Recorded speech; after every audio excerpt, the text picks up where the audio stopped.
economicamente il monastero viene sostenuto dal nostro lavoro, per cui tutto quanto entrerà servirà innanzitutto per pagare le bollette che sono altissime. La crisi energetica si fa sentire anche nelle secolari stanze del monastero di San Giacomo di Veglia.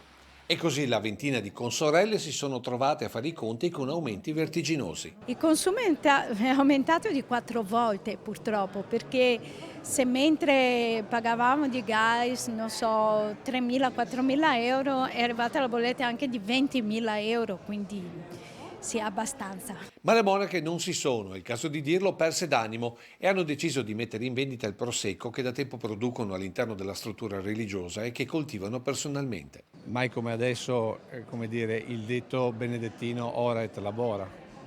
Sì, diciamo che adesso vieni fuori conosciuto, ma già dentro si viveva da secoli.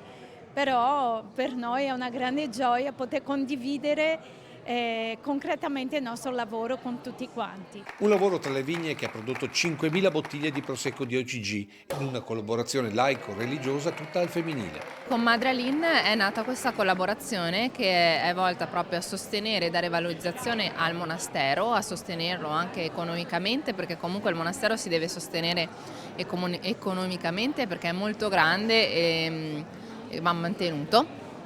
Ed è comunque un luogo storico e di cultura di Vittorio Veneto del nostro territorio. Un progetto che per mantenere attivo il monastero metaforicamente trasformerà il prosecco in gas, in un atto sì economico ma soprattutto di fede, sempre sulla scia di chi ha trasformato l'acqua in vino, in quella che in fondo era anche lì sì una crisi, ma da banchetto nuziale.